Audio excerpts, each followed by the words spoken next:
Assalamualaikum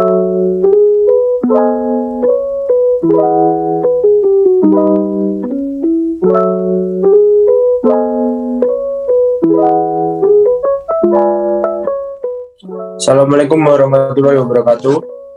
Perkenalkan, kami dari kelompok 5.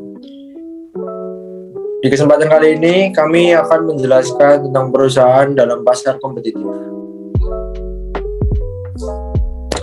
Sebelumnya, perkenalkan dulu anggota kami. Yang pertama ada Yuniar Fitri Anggraini, kemudian Pipit Dwi Puspitasari, Maulida Eka Fitriani, Angger Lutfil Hakim, dan Muhammad Faisal Rahman.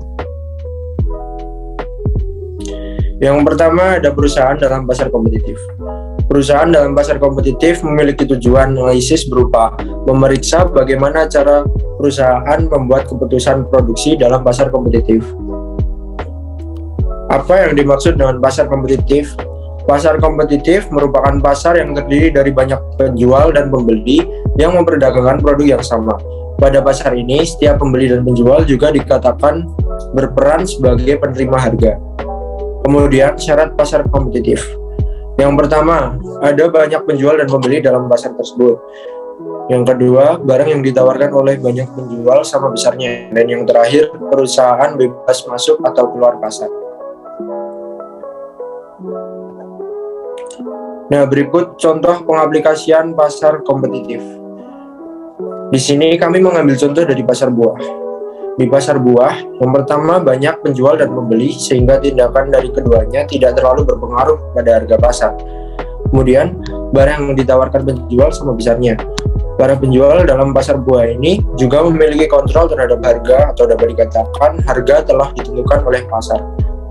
Perusahaan bebas masuk keluar pasar. Syarat ini dapat berlaku jika ada penjual buah yang ingin memulai usaha barunya dengan memutuskan untuk meninggalkan usaha atau bisnis lamanya. Kemudian, pendapatan perusahaan kompetitif. Pada perusahaan kompetitif, pendapatan dihitung dari 3 tahapan penghitungan, yaitu yang pertama menghitung pendapatan total, pendapatan rata-rata, dan pendapatan marginal. Untuk lebih mudah memahami, silahkan perhatikan tabel pendapatan perusahaan kompetitif.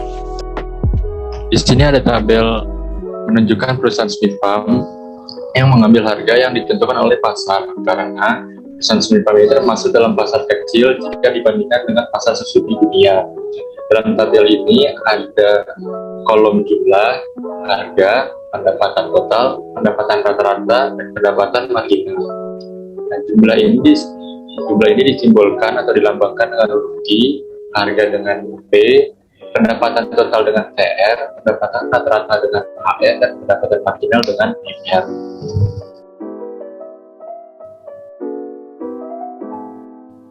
Selanjutnya ada kurva penawaran dalam pasar kompetitif. Kurva penawaran dalam pasar ini dibagi menjadi 2. Yang pertama adalah untuk jangka waktu yang pendek, dan yang kedua adalah untuk jangka waktu yang panjang.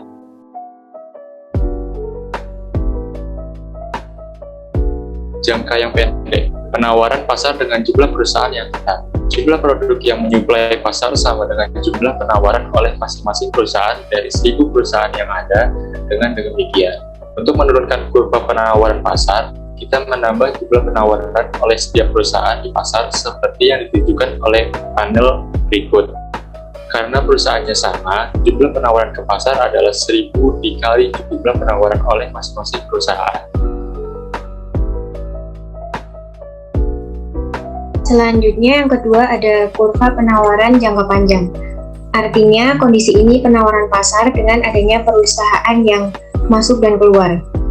Pada pasar jenis ini, keputusan untuk masuk suatu perusahaan ke dalam pasar dapat terjadi jika perusahaan-perusahaan yang ada dalam pasar menguntungkan, maka perusahaan baru akan mempunyai insentif untuk memasuki pasar. Masuknya perusahaan baru ini akan meningkatkan jumlah perusahaan, meningkatkan jumlah penawaran barang, dan menurunkan harga serta keuntungan. Sedangkan keputusan untuk keluar suatu perusahaan dari pasar jenis ini dapat terjadi jika perusahaan yang ada di dalam pasar mengalami kerugian, sehingga mendorong beberapa perusahaan yang ada memilih untuk keluar dari pasar. Keluarnya perusahaan-perusahaan tersebut nantinya akan mengurangi jumlah perusahaan yang ada dalam pasar, menurunkan penawaran barang, dan menaikkan harga serta keuntungan.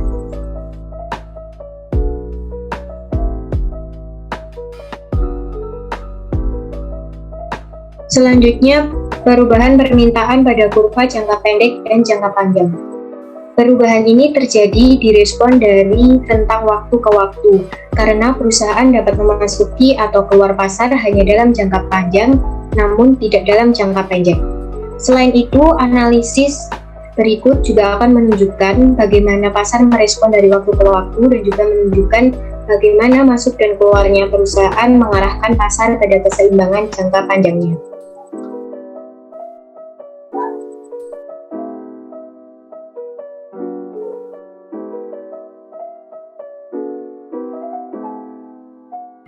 Selanjutnya ada perubahan permintaan pada kurva jangka pendek dan jangka panjang. Pasar dimulai dalam keseimbangan jangka panjang ditunjukkan oleh titik A di panel A. Masing-masing perusahaan memperoleh untung nihil atau zero profit dan harga sama dengan biaya total rata-rata. Panel B menunjukkan apa yang terjadi pada jangka pendek saat permintaan naik dari D1 ke D2. Keseimbangannya bergerak dari titik A ke titik B. Harga naik dari P1 ke P2 dan jumlah produk yang dijual naik dari Q1 ke Q2. Karena sekarang harga melebihi biaya total rata-rata, perusahaan memperoleh keuntungan yang dari waktu ke waktu mendorong perusahaan baru untuk memasuki pasar. Masuknya perusahaan-perusahaan baru ini menggerakkan kurva penawaran jangka pendek ke kanan dari S1 ke S2, seperti ditunjukkan oleh panel C. Dalam keseimbangan jangka panjang baru, titik C harga telah kembali ke P1, tetapi jumlah produk yang dijual telah naik ke Q3. Keuntungan nol lagi, harga kembali pada biaya total rata-rata minimum, tetapi pasar memiliki lebih banyak perusahaan untuk memenuhi permintaan yang lebih besar.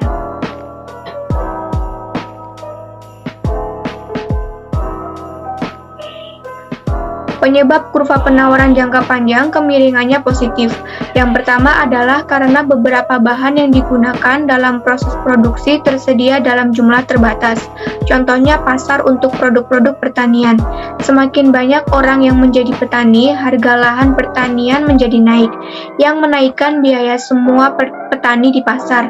Dengan demikian, kenaikan permintaan produk pertanian tidak menaikkan jumlah penawaran produk tanpa menyebabkan kenaikan biaya petani, yang artinya berarti kenaikan harga. Hasilnya adalah pada kurva penawaran jangka panjang adalah kemiringan yang positif. Bahkan perusahaan-perusahaan baru dengan bebas masuk ke bisnis pertanian tersebut. Kemudian penyebab yang kedua adalah karena perusahaan mungkin memiliki perbedaan biaya. Contohnya seperti untuk tukang cat, siapapun dapat memasuki pasar untuk jasa pengecatan, tetapi tidak semua orang memiliki biaya yang sama. Untuk setiap harga yang diberikan, mereka yang berbiaya lebih rendah lebih mungkin memasuki pasar daripada biaya yang lebih tinggi. Untuk menambah jumlah layanan cat yang ada, partisipan tambahan harus didorong untuk memasuki pasar, karena partisipan baru ini mengeluarkan biaya yang lebih tinggi. Harga harus naik agar pilihan masuk pasar dapat menguntungkan mereka. Dengan demikian, kurva penawaran untuk jasa pengecatan mengalami kemiringan positif, bahkan jika pihak-pihak baru dengan bebas dapat masuk ke dalam pasar.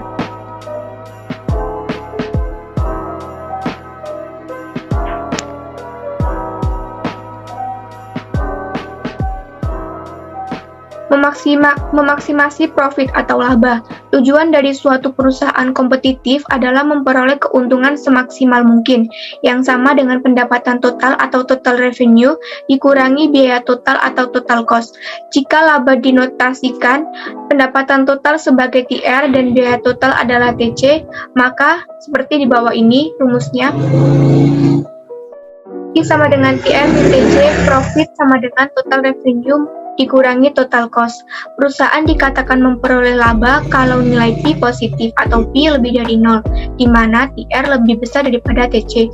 Laba maksimum atau maksimum profit tercapai bila nilai P mencapai maksimum.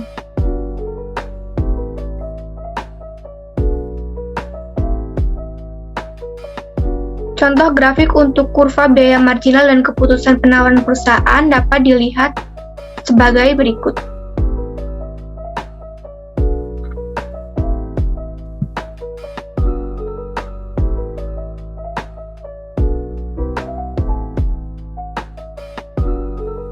Selanjutnya, kurva penawaran perusahaan kompetitif. Keputusan jangka pendek perusahaan untuk tutup sementara. Suatu perusahaan yang tutup sementara masih harus membayar biaya tetapnya. Sementara perusahaan yang keluar dari pasar tidak perlu lagi membayar biaya tetap juga biaya variabelnya. Di sini ada kurva biaya marginal sebagai kurva penawaran. Dan selanjutnya, keputusan jangka panjang dari perusahaan untuk masuk atau keluar dari pasar. Suatu perusahaan akan keluar dari pasar jika pendapatan yang seharusnya diperoleh dari produksi kurang dari biaya totalnya. Dan di sini ada kurva profit meningkat di jangka panjang dan kurva normal profit di jangka panjang.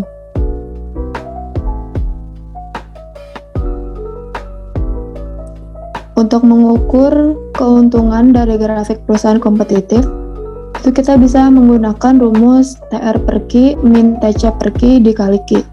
TR per Q itu adalah pendapatan rata-rata, yaitu harga, dan TC per Q itu adalah biaya total rata-rata atau ATC. Maka bisa kita simpulkan untuk mencari keuntungan kita bisa menggunakan rumus P dikurang ATC dikali Q.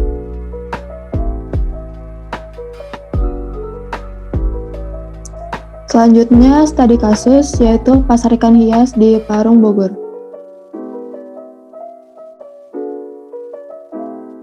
Struktur pasar ikan hias Parung cenderung kepada pasar persaingan sempurna. Hal ini dicirikan dengan tidak terdapat diferensiasi bentuk penjualan ikan. Ikan yang dijual hanya dalam satu bentuk, yaitu ikan cupang segar dan hidup tanpa ada output lain. Selain itu, hampir tidak ada pelaku yang lebih dominan dibanding pelaku usaha lain. Naik turunnya harga hanya diakibatkan oleh langkanya bahan baku ataupun musim. Setiap pelaku mengetahui informasi harga pasar dan terdapat harga standar untuk setiap ikan yang diperjualbelikan. Mekanisme penentuan harga ikan cupang didasarkan dengan kualitas dan ukuran ikan cupang. Semakin baik kualitasnya, maka akan semakin tinggi harganya. Dan begitu pula dengan ukurannya. Tawar-menawar harga juga masih diperbolehkan antar penjual dan pembeli yang membelikan dalam jumlah besar atau yang merupakan langganan. Baik, sebelum presentasi ini ditutup, saya Maulida Eka, mewakili dari kelompok 5 Ekonomi Mikro akan memberikan kesimpulan terkait materi yang dibahas pada kelompok kami, yaitu perusahaan dalam pasar kompetitif. Pada materi perusahaan dalam pasar kompetitif ini dapat diambil kesimpulan bahwa tujuan bab ini adalah untuk mengetahui bagaimana cara perusahaan membuat keputusan produksi dalam pasar kompetitif dengan mengutamakan perolehan profit yang maksimal. Kemudian, untuk mencapai atau mengetahui profit maksimal tersebut dapat diketahui dengan rumus total revenue dikurangi dengan total cost, yang kemudian hasilnya dapat diimplementasikan dalam kurva penawaran kompetitif untuk lebih mudah dalam pemahaman. Sekian kesimpulan yang dapat saya berikan. Untuk waktu, saya kembalikan kepada moderator. Baik, terima kasih atas perhatiannya. Sekian dari kelompok kami, kurang lebihnya mohon maaf. Wassalamualaikum warahmatullahi wabarakatuh.